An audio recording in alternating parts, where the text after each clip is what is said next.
Awesome. So I think we can get started. Hi everyone, welcome to the first ever GUAC community meeting. This is the first time that we're doing this. I know it's Christmas pretty much already. So thanks for joining. We were hoping if folks were interested in like kind of working on something new during the vacation. This would be a good time to kind of get together and chat about what we're doing.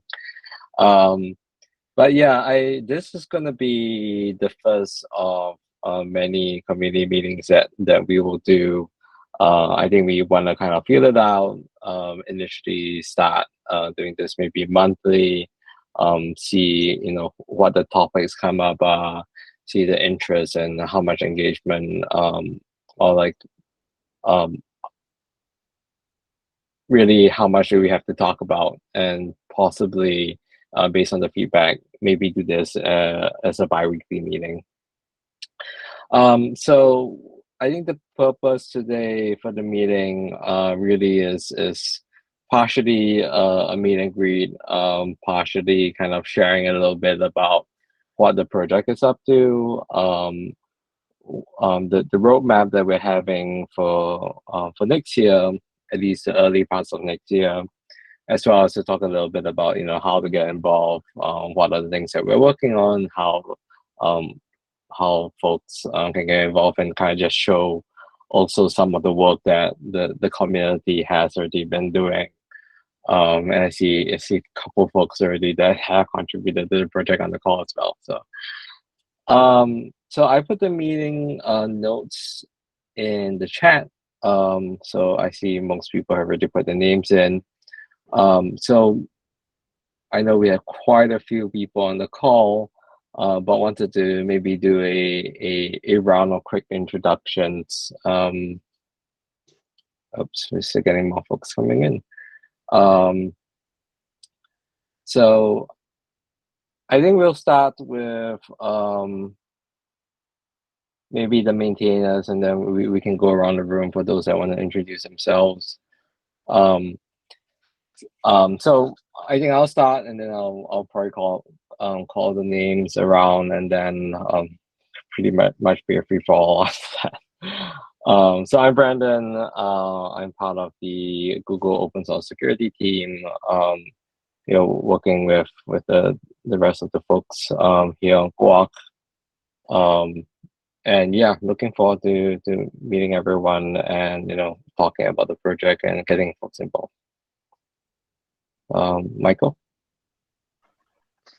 Sure. So I'm Mike Abram. I'm a co-founder at Kasari, a supply chain security focused company.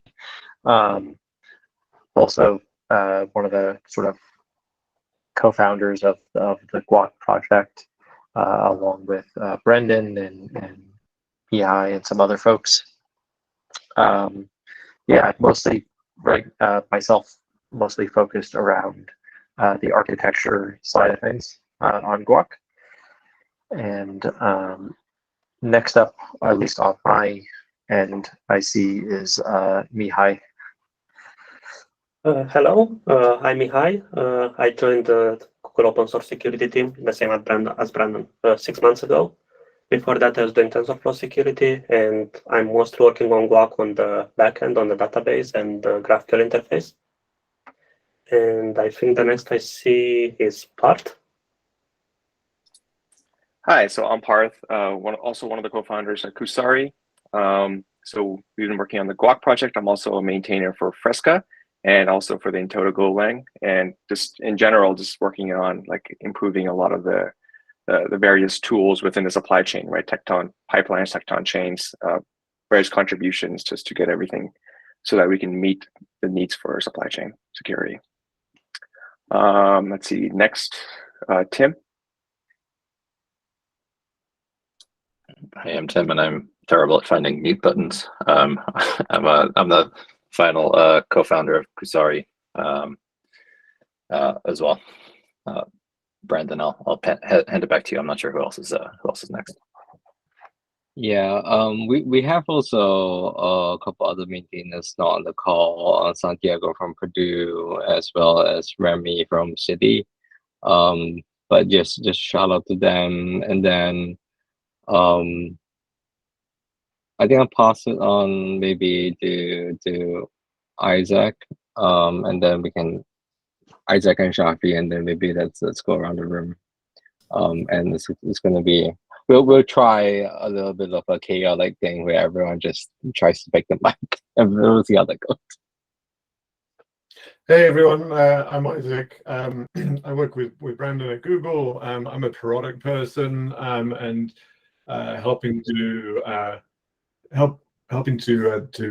land GUAC. I'm super excited about this project. Actually, I think it neatly anticipates a lot of challenges that we're going to find as the amount of metadata just explodes, particularly driven by the executive order in 2023. And so, yeah, that's about me.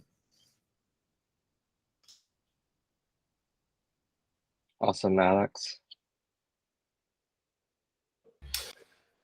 Yeah, so my name's Alex Goodman. I'm tech lead of OSS at Anchor. I work on the SIFT, the SBOM generator, and GRIPE, the vulnerability scanner, as well as similar surrounding projects. So, yeah. G'day, I'm Jacques. I work at Shopify in the Ruby dependency security team. I am very passionate about this topic area. Some of you may have read my extremely long manifesto on what a system like this could look like and issues I think are important. So I basically just want to be everywhere all at once. And this is one of my high priority everything's everywhere all at once's.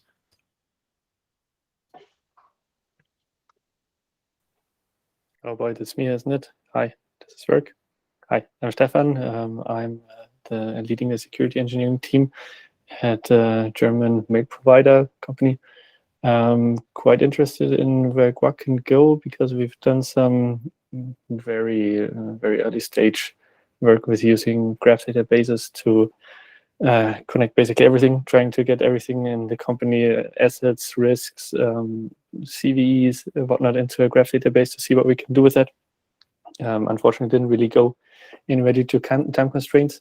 So I'm very interested in where more, it's a more organized open source project can take this and these ideas. And yeah, apart from that, we are quite involved in dependency track from OWASP, which is also a pretty cool project. So yeah, maybe there are some overlapping topics there. So yeah, looking forward to see how we can use this and get value from it.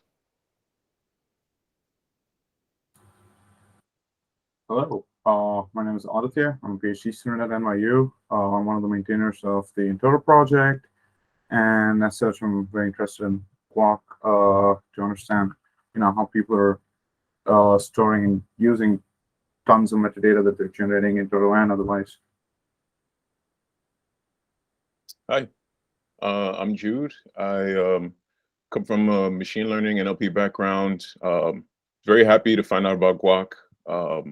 I've worked with, I run a small startup focusing in software supply chain space, approaching it from kind of a language model, NLP driven approach, not assuming anything really about the underlying data, but trying to kind of allow the model to show a lot of that. And yeah, I'm just really excited to learn more about the space, see how I can best contribute, and yeah, just go from there. Hi, I'm Justin Abrams. I'm an architect at eBay, and I run our open source program. We're going to be doing a supply chain security initiative in 2023 that I'll be leading, and I think that GUAC will be a big chunk of that work, assuming all of the bits align. So here to participate. Yeah, hi everyone. This is Shripad. I'm a software architect at Intel. I've been looking into various areas of supply chain security in the past and really excited about this project.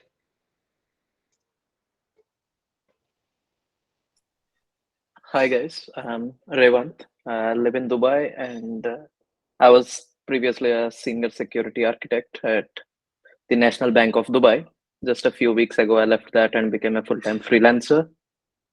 And I happened to see about GUAC, and I just included it in one of my recent presentations at DevSecCon on supply chain security. And accidentally, I happened to see there is a call today. So I thought, okay, let's just see how it goes. But previously, I have contributed to a couple of open source projects as well. One of them being to Nmap, that's a network security scanner. So I've been working with them a few years ago. But yeah, I'm thinking to give a comeback. Hi, everyone. I'm Randall. You might see me around OpenSSF. I hail from Gentoo. I am also a developer maintainer of Homebrew, and I'm also chief architect of OpenSSF's security knowledge framework, and I created the security knowledge graph. And I'm also team lead of the CERT. So,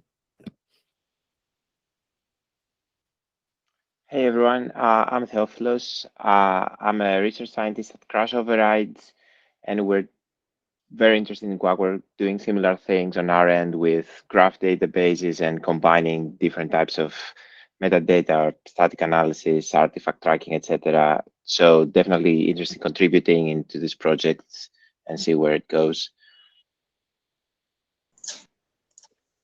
Hi folks, I'm Rob. I'm the second Australian accent of the call so far. I'm a staff engineer at Sneak. Really interested in the open source and supply chain space. I think what GUAC's been doing so far has been incredible. And I think the main area of interest for me is the extensibility of the graph, something that's really impressed me about the architecture. I think it provides a great way to facilitate ingesting in new standards as they arise and derive insights from the relationships between them. So had a lot of fun with it so far, contributed a bit of code, and yeah, really excited to see how we can move forward with this.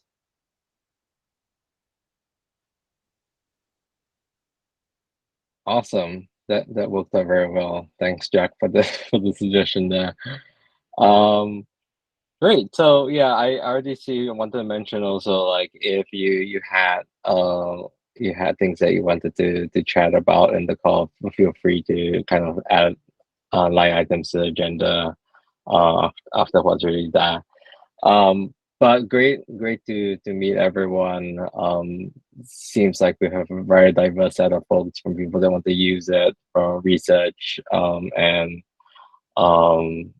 open source developers, as well as kind of folks looking at knowledge graph stuff as well.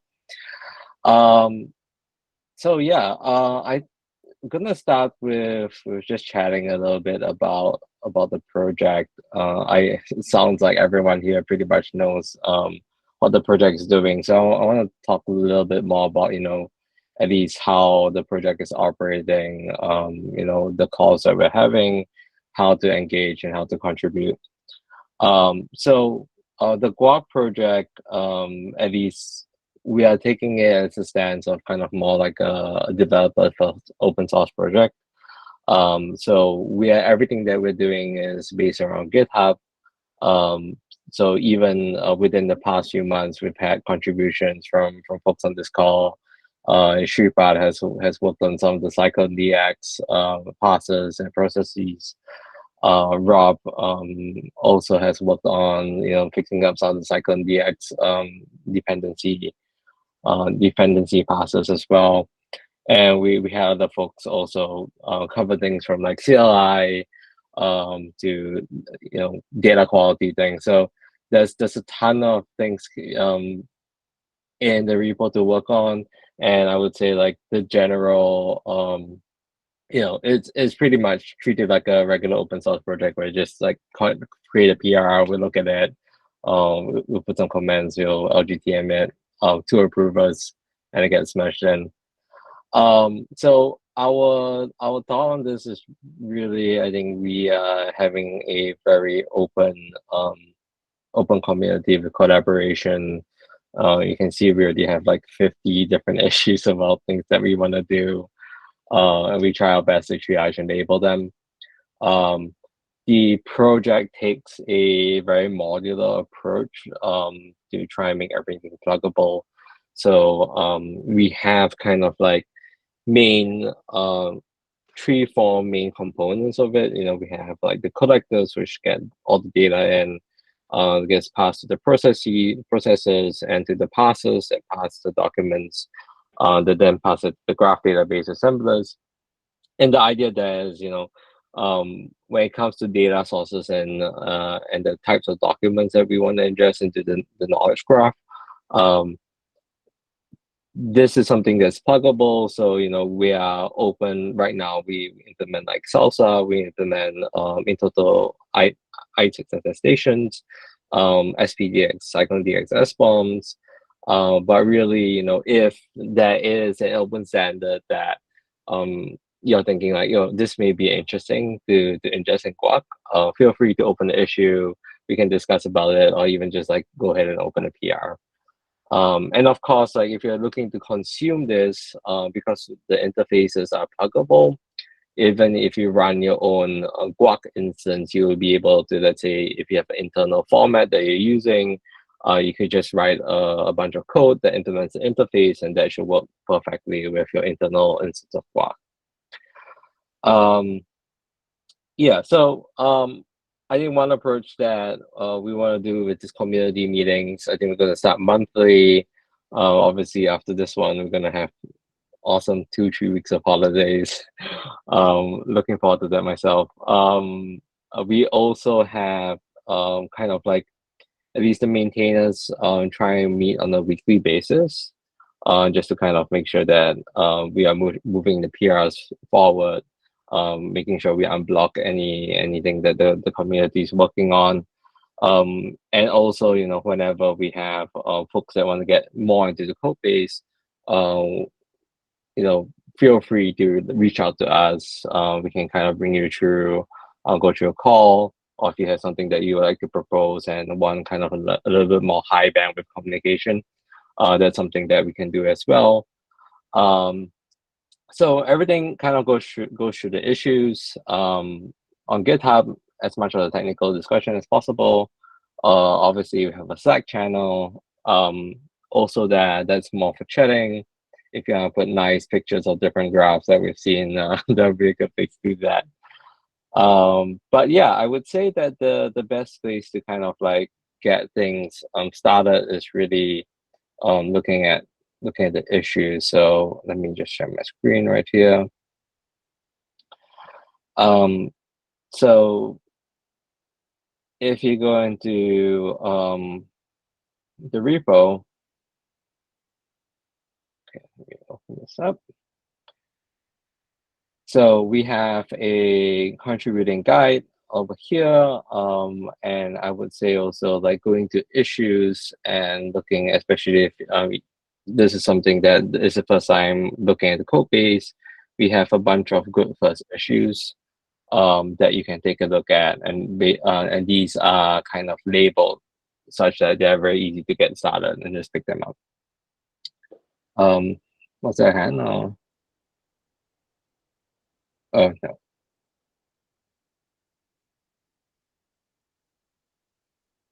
Yeah, the Slack channel is the OpenSSF Slack.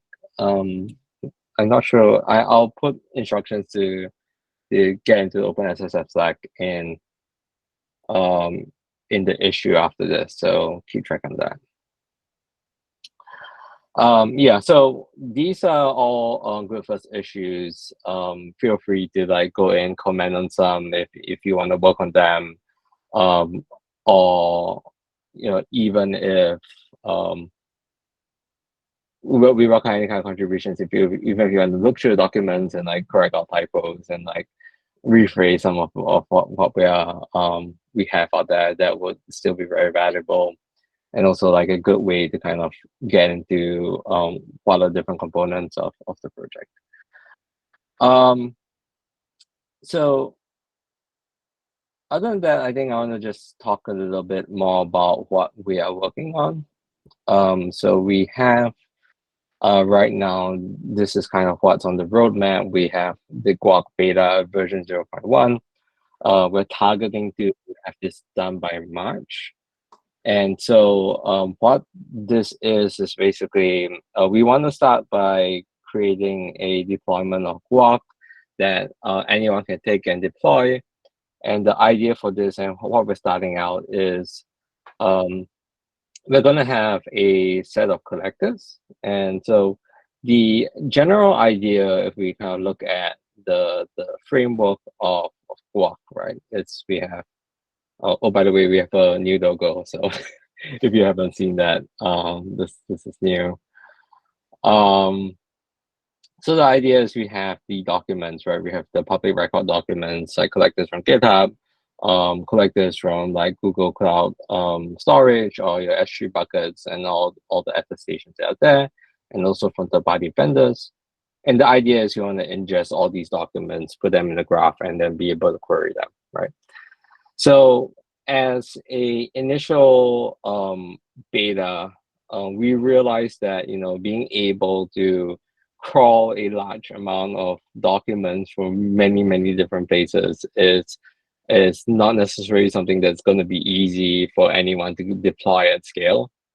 And so what we are going to start focusing on initially is to be able to say, okay, I'm going to run an instance of GUAC on my own, and I'm going to say, here's an SBOM that I want to query information about.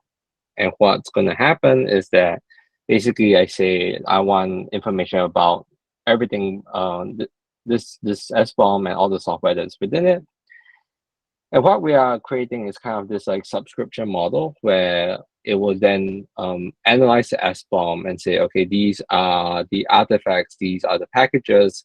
Let me go find out more information about them and add them into the graph. So instead of trying to ingest the entirety of GitHub or the entirety of the OCI registry, basically we are using a more subscription model based initially for the beta to say that here is the list of software. I'm going to ingest all my SBOMs in my organization. It's going to go through all the SBOMs and say, okay, these are the list of packages that I care about. And then we're going to have collectors that basically take this list of packages and then go out and then grab them and then add them to GUAC. So yeah, basically the beta 0.1, we want to have a runnable service where users can just say, here's all my SBOMs and my salsa, and GUAC will augment the information from the user, and you should be able to then query it and then get the augmented information. So these are kind of like the punch list that we're working through in order to get this done. And as part of that, we have the OSV certifier, which basically will take information within GUAC and then scan the containers or the artifacts or the packages within it. So this is next on our agenda. Path will bring us through. But before we do that, any questions about anything that I've said so far?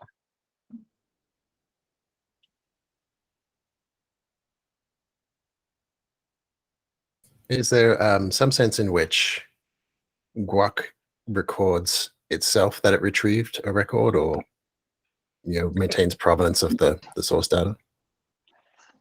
So we have the so-called like collection information and trust information we want to encode. So at least initially, we have within the fields of the graph, we're going to have like the source information, collected information, and if it's wrapped in the DISI envelope, we want to also have some of the trust information. So I know, Jackie, you've probably seen this proposal as well. We have a design document here that talks a little bit about what are the various aspects that we want to capture in terms of trust. Source information, collected information, trust information, and how we want to propagate that. And we also have this new proposal that we just wrote up today, actually. So this one is in node expansion collector. And this particular design doc is talking a little bit more about this one's really tiny. Kind of within your collector, processor, ingester, and kind of your query logic. How do we add things that we want to collect into a collect request? How do we maintain it? And then, how do we update the status of like what's been collected and what hasn't been collected, and kind of know what the state of the graph database is. I hope that somewhat answered the question. Yeah, that's pretty good. I see Michael has his hand up there.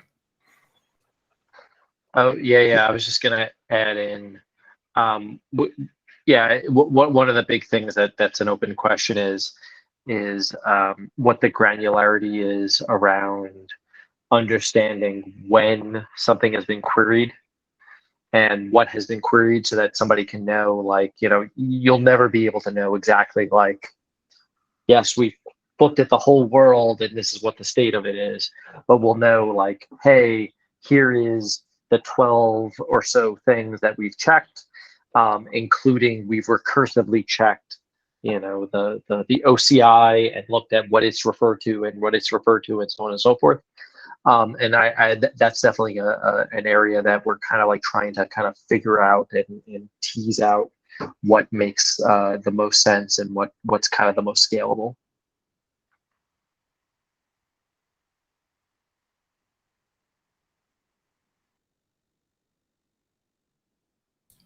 One thing I'll mention quickly that's a useful idea to mine from data streaming systems is to distinguish between, they call it event time and processing time, but I would call it, in the time that is attested to be the inspection time versus the time at which the record was ingested by, or began to be ingested. I mean, there's actually several points in time. There's the one where it gets enqueued and the one where it gets ingested.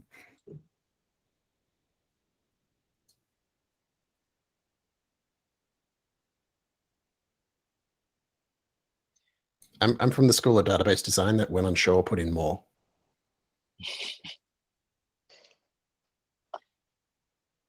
Can't disagree with that. All right, so maybe I'll pass it over to Pav. I'm not sure, Pav, how long do you think maybe we can leave about 5-10 minutes at the end for questions? Yeah. So I won't take too much time. I already have some of this stuff pre-ingested. So let me just share my screen here and I'll start off. Is that, all right, there we go. Make this a little bigger. What I kind of wanted to show off here real quick is just the terminal to show exactly how I went about this before I move on to the Neo4j UI. But basically, same as the demo that the setup.md kind of goes into on the GUAC page is, right, we just take the GUAC data that's part of the repo. So I just have it locally copied. So I'm just copying it into the graph database. So I'm just running the usual files command, right? The file collector takes this information from the docs and ingests it, right? It goes to the collector, processor, parser, and then the assembler at the end. So I've done this piece already, so I'm not, we're not wasting a lot of time here. And then after that, I did ingest one more thing, which is I had another vulnerable image that I created, and we created this for the KubeCon demo. But basically, this has like log4j, text for shell, all that kind of stuff in there, all the bad things, just to show off like, hey, yes, it's capturing all these things, and what does it look like? And even with all the data we ingested, actually, there's even more things that I found. So like I'll show off here, but like 21 days ago, some other things popped up that it's also capturing that wasn't there before. And then the final command that I ran at the end is just the, if I can find it here, right here, yep. So this is that new piece here, is the certifier command. So same with GUAC 1, you just run the certifier, pass in the username and password for your Neo4j, and it kind of just does everything in the background, right? And we want to make this scalable at the same time pluggable, right? So right now the certifier is only ingesting OSV information. You can add more and more information, so forth, and with for example, some of the pub stuff that we're looking into with NATs and so forth, we can have multiple certifiers and multiple assemblers and so forth, everything running at the same time, so we can scale out, so we can ingest information quicker from multiple different sources and so forth. So let me switch over to the Neo4j.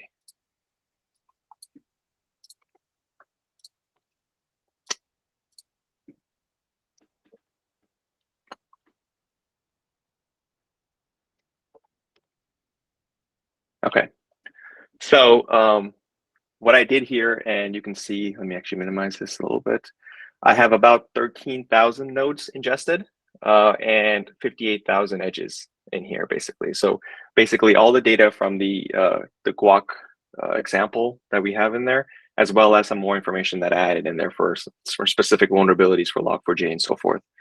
So what in this case, it shows up that we have about 41 vulnerabilities. So you can see 41 here. So once I ran the certifier, right, so vulnerabilities come up. So how the certifier works is that it actually takes a look. It goes into OSV, and based off the Perl of the packages that it finds, it's going to go in and see, okay, yes, is this vulnerable? Like, is there anything associated with it? If it finds something, it's going to create this pink node here. It's called the vulnerability node. It's blank for now because that's Neo4j. It doesn't know exactly what to populate in the UI, but I mean, all this stuff is kind of minor. Will get fixed up later on, but you can see in here, but we have the ID associated with it, basically. So if I take this ID and I take it into, for example, like the OSV database, I can search for it and it gives me all the information back. We decided not to ingest all this other information, right? In terms of like, hey, there could be aliases and so forth. This can be, this will add, we'll add later on in terms of, hey, if you're actually viewing and using GUAC, you can just be like, hey, I want more information on this, and then we can go directly to OSV, get the information and display it for the user, kind of thing, right? But no reason to ingest it into the graph database unnecessarily. So that's why the ID only exists in this case. So this comes down to an attestation. So this is what the certifier does. The certifier is going to take all this and it creates. It's going to create a new Intodo IT6 attestation format, and it's attestation, and it's going to take that and attach that to the actual object. In this case, is Log4j, right? This actual package component. So you can see that Log4j is in here, right? There's an attestation associated with it. This attestation is the vulnerability attestation, and it has specific vulnerabilities associated with it. So in this case, there are like 7 or 6 different vulnerability IDs associated just with Log4j core. And then this kind of comes up. You can see there's 2 different arrows coming back and forth, right? So this is the actual component itself. But then up here, there is one more attestation. So this attestation is kind of at the top level. So let's say, for example, right, you can see this arrow here says depends on. My image that I created, the bad one, right, contains Log4j. It also contains text for shell, which is this thing up here, common text, right? It also has an ID and so forth. Same kind of concept here. But this attestation is like the top level overarching attestation for my top level, package, whatever the root component itself was, right? Because it depends on text for shell. It depends on Log4j. So I have an attestation saying, yes, it's vulnerable to everything below it and this one, right? So it's text for shell and Log4j both vulnerable to my top level. So you get all that kind of information right away, kind of thing at the beginning. And then if I zoom out, I have some other things going on here. Again, you can do this all with queries. Well, right now using Cypher, eventually we'll GraphQL and so forth. But this one is another one. So this one specifically was about this is the Redis database, a packet or image, and this one had a vulnerability. So if I go into this one, this is a new one that came out. Looks like about 21 days ago that I was mentioning. So if I search for that one, oops. Yeah, you can see 21 days ago, and this is in the, this comes up in terms of like, oh, this is incorrect file access. And there's another one that I found, which was related to Prometheus, and it allowed like execution, unauthorized execution and so forth. So there's a bunch of other ones that popped up, but we'll make this a little bit easier, like with the actual UI, in order to understand what's happening with this ID, right? Right now, it's this ID, you have to go manually query for it, but eventually we'll get to the level where you get more information right at the UI. Yeah, you can see there's a bunch of things, right? A lot of things overlap, are vulnerable to each other. So there's lots of information that comes in here. The certifier is very quick, so you can go in and take a look. So this is the kube scheduler itself, right? And you can see it has a bunch of vulnerabilities associated with it, right? So you can go in and take a look at all of these things and be like, okay, what is this, right? And I can go and find this information and so forth. Any questions so far? And the process is very quick. So like, right, I had at this point, when I started this, I had about almost 10,000 nodes. And then when the certifier ran, it tries to do stuff in batch. So OSV has the ability to batch query. So I try to do whenever possible, I like to query batch so that I can get all the information quickly and is input it. And we're not capturing a lot of information, right? We're capturing just the ID. I don't care about anything else. So it's pretty easy to get the information back. And then all it is just creating the attestation and then putting into the database. And once again, with the pub sub, with NATs and everything, we can increase that because we can have multiple certifiers running, concurrently and pushing all the information in. Any questions, comments?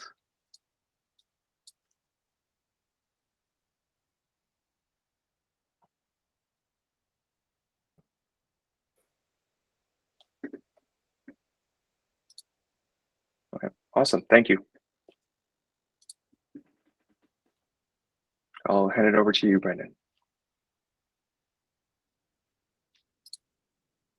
Awesome, thanks. Cool. Any questions about the demo? About OSB certifiers?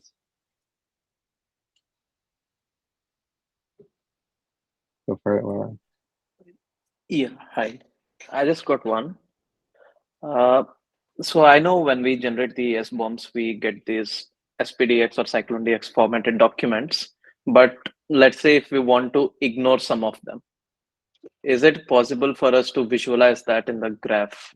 Because that won't be a part of the standard document generated by any of the SBOM generated tools, right? So let's say I look at the GUAC UI, maybe out of 10 vulnerabilities, I want to just ignore 5 of them. So is there any way to do that? Or so one of the things I want to say, yeah, sorry, real quick, I just want to say one of the things we do want to incorporate is VEX also, right? So once we have that kind of information, we know, okay, yeah, it's vulnerable, but is it actually something you care about, right? Is this something that you actually should care about, that you actually need to remediate, right? We don't have that information in yet, so that might automatically like, hey, based on the usage, this is not actually vulnerable, right? You might have a node there, but you have another VEX node saying like, well, VEX node with an attestation saying, well, this is actually not the case in your case, right? You're not actually vulnerable to it, or it doesn't affect you. So we do want to add that information in. And then in terms of, I think, is that the question? Or you're saying like you want to be able to just ignore some vulnerabilities because you don't care about it? Like maybe like, hey, these are low priority ones that I don't care about kind of thing. If that's the case, I think that's all going to be kind of part of the UI, right? I think that's just going to be something that you incorporate part of the UI that you can judge based on what you think, right? What is important to you, you can stack that. is there any tool available to generate this VEX formatted documents or something? I know there is one from ChainGuard called VEXCuttle, but I tried it out and I think it is still in a development phase or something. I couldn't really use that. I think VEX in general is still kind of in the early stage. We are working on the data model, as at least we're calling it the 0.9 version of the data model. So I think that's something that we're hoping to get at least shaped up within the next couple of weeks. And hopefully from that, I think there are 2 other formats. So we're kind of stuck in this weird place where multiple implementations with slightly differing details. You have the CSAF one, which is always a standard, which is a VEX VEX specification there. Cyclone DX also has a VEX specification, which is a companion to the Cyclone DX SBOMs. The VEX CTL ChainGuard tool also has a kind of specification. But yeah, the community is getting together to kind of like specify what are the required fields, and hopefully within the next couple of months, we should be able to kind of put the spec together. Yeah, thanks for that. Because I feel as a theoretical concept, VEX sounds really amazing. But when I think about practically implementing that or having some kind of tool just to include this kind of information for all the list of thousands of vulnerabilities available, just I feel it's a bit overwhelming and kind of hard to accomplish as well. But yeah, just my opinion. Yeah, I think we may also like bake some of that stuff into the GraphQL API, right? So Hey, are you able to query this just for the dependency chains without the SBOMs? Because I can see it going both ways. If you wanted to plan an attack, you could leverage it. If you wanted to kind of defend against it, you could leverage it. Yeah, how do you guys think about this security-wise?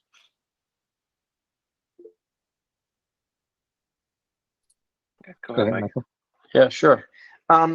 So I think because a lot of this data is out for the,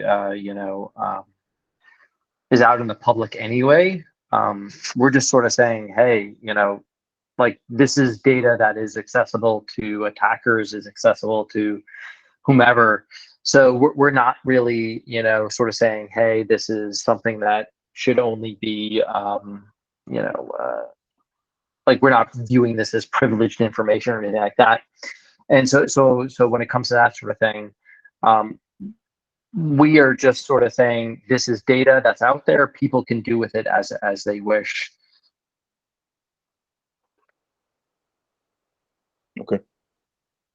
Yeah, and also just want to also point out that like at least the way that we set it up, you can also like run your own private instance. So if there's anything that's confidential or you're not comfortable with sharing what your stack looks like, you can just run a private instance and then just pull the public data in as well. Right. Yeah, you don't have to publish sensitive information if you don't want to. Okay.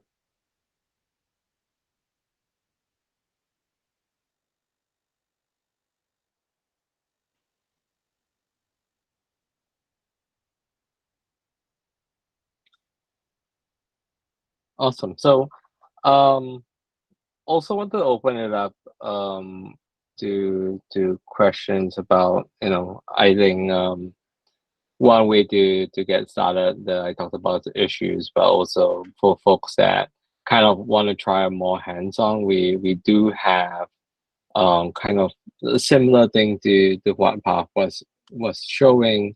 It's like a POC it's like a guided tutorial that you can go through, start with your own Neo4j instance locally populated with our data, and then you can just also take the SBOMs that your organization is creating and also call the GUAC1 CLI and just play with that as well. So if folks want to get started, that's a good way, and also just feel free to ask us questions. I guess one thing that I'm wondering whether like what would be of interest to people to work on. Do we could do something like, oh, we'll implement a ingester for a new data format, kind of as a tutorial during the next community meeting or something. Jack? Oh, I thought I saw Stefan's hand up first, but did you change it, Stefan? I had it up, but it was about a different topic, not exactly about contributing. But well, since I'm talking, go ahead. Yeah, go ahead. So Neo4j Community Edition is single node as far as I know, and anything that supports high availability or distributed setup is, as far as I know, only available with the commercial license, right? Are there any plans or concerns surrounding this? Do you think that single node is good enough for the data that is usually put into GUAC, or do you think you would sooner or later have to use a distributed Neo4j instance, or maybe go for a different backend in total. Mike? Yeah, so I'll leave it to also everybody else. But the plan here is to make the back end relatively, as much as we can, generalized, where it is not necessarily reliant on Neo4j. We can use other backend graph databases or whatever. But yeah. In that case, that would be one topic that I would be interested in. Also in contributing. Awesome. Mihai, do you have something on that topic also? Yeah, I wanted to say that my plan is to use the GraphQL interface to separate between the database backend and the rest of GUAC. So then the backend can be anything, and we can direct even to multiple databases formats if we need to. I think also, just to add to that, I think Michael and I were chatting the other day, and we're like, if you end up in a situation where you only need to use a subset of the features, then you could use something a little bit different, like I think like a kind of like data log or prolog kind of like logic for chaining thing. And I see Michael Scovetta also put in the chat, something like Postgres. I think like if and just to kind of talk about what we were discussing, is that like a graph database lets you be a little bit more flexible with what you want to ask. But I think once you solidify like here are the questions I want to ask, then you can use a more traditional database if you want to optimize just for particular queries.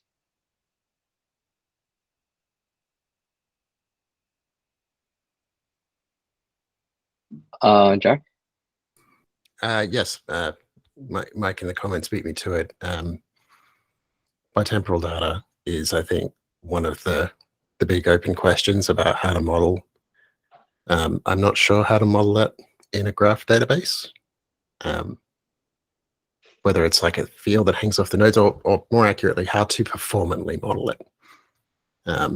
Because it basically, if it's fields on the node, then you have to inspect every node to decide which ones are included in the graph. And if it's on the edge, then I'm just off the top of my head not sure how to do that. So that's for me sort of like an overhanging concern about the design of the backend, and it would also affect how you interact with other backends as well.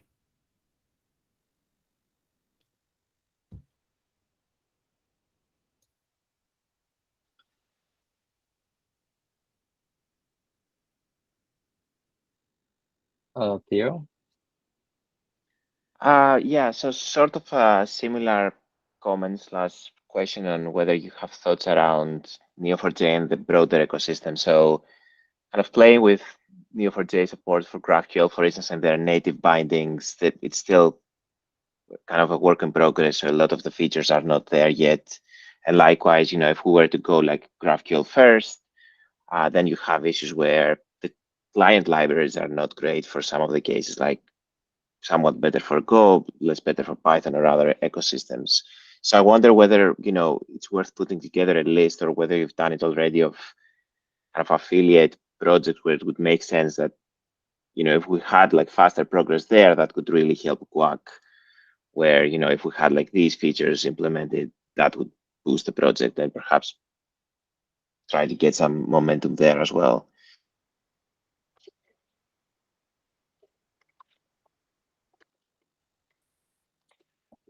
Sorry, just to clarify, are you saying kind of like more still focusing on like the graph database question, or more generically with like the data sources and things like that?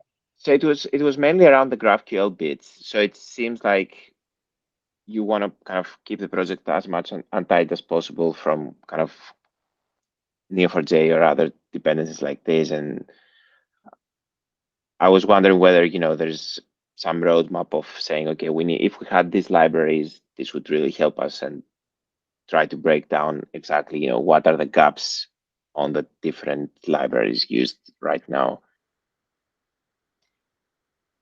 Yeah, I think so. Mihai has been looking at like what the GraphQL interface would look like and what the implications of that would be for like the databases, and also, you know, what are the restrictions with clients there. Um, so I think GraphQL is something that's valuable to us because it helps with, especially if you have like a couple of instances of GUAC running in different places and you want to aggregate the data. That's going to be helpful. Yeah, and Mihai, feel free to chime in. Yeah, so I've been experimenting with GraphQL and Go, both for client and for server, and trying to get the database separated from the rest of GUAC so we can easily flip between formats.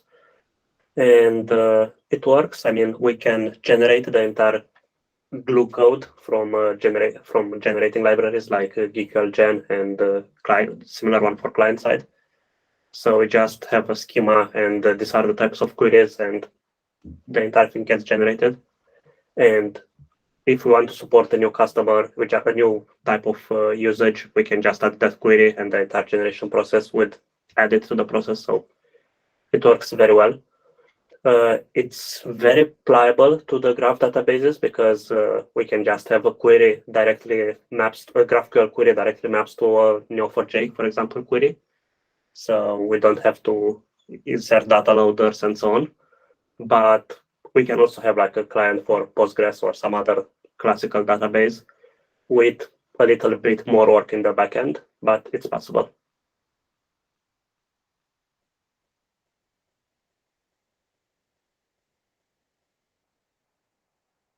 Awesome. Randall? I just wanted to throw out there. So the SKF team also uses Neo4j, and we have certain expertise in the subject. We also have certain communication channels inside of Neo4j for assistance. And we've actually run into some of these problems and already have solved some of them. Like this weekend, we were building a server with them. So it might be useful to have a conversation off site. And also, now we're joining Linux Foundation. So there are supposedly resources in there as well, from what I'm told. Awesome. Yeah, I think that'll be valuable for us to have a chat. Are you on the OpenSSF Slack that we can reach out? I am. You can reach Okay. out to me at any time. Awesome. And as far as using Neo4j, we did go through a whole thing, and I think it just kind of got established that for OpenSSF use, it was okay because it's open source enough. But we did have a whole thing in the education SIG about whether or not we wanted to use something like Neo4j, because they're kind of one of those projects where it is open source, but it kind of isn't. So, yeah.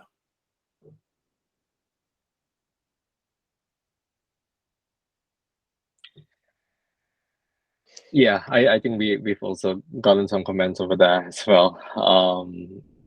So we have a couple of minutes left. Wanted to kind of get some feedback. Most likely the next community meeting will be in January. What are some topics that people want to see us talk about?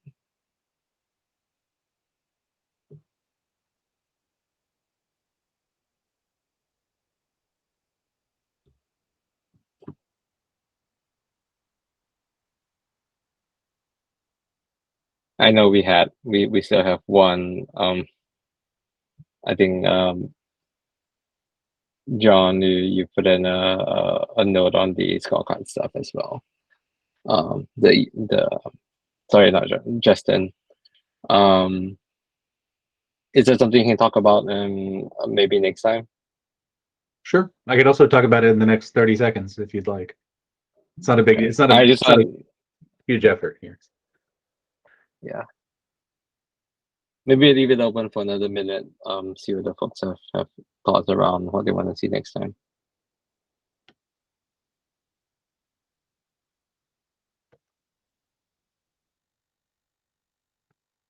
There's some in the chat if you're wondering.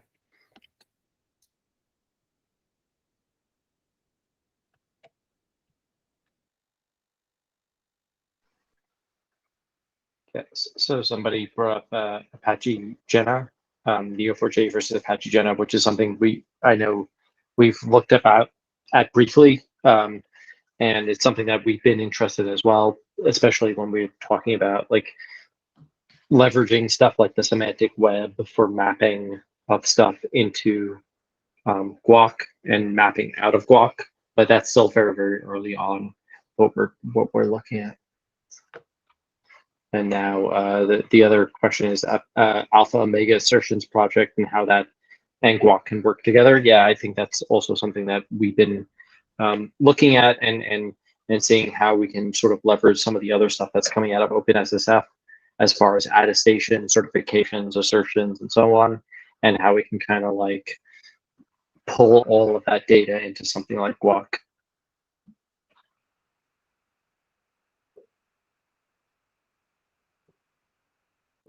Yeah, this sounds good. I think we can have also that conversation offline on Alpha Omega. I also can reach out to Windsor to see what his thoughts on that as well.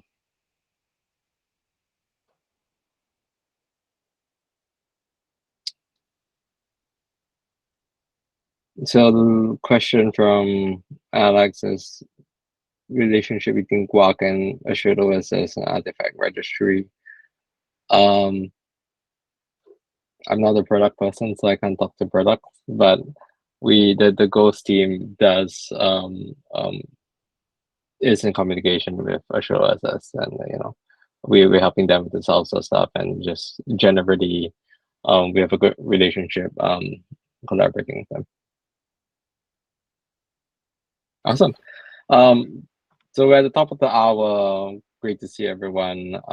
Again, communication channels are open. Feel free to reach out to us. If not, have a great holiday, and we'll see everyone next year. Ta-ta. Cheers, folks. Thanks, guys. Later. Bye. Nice meeting everybody. Thanks, everybody. Bye.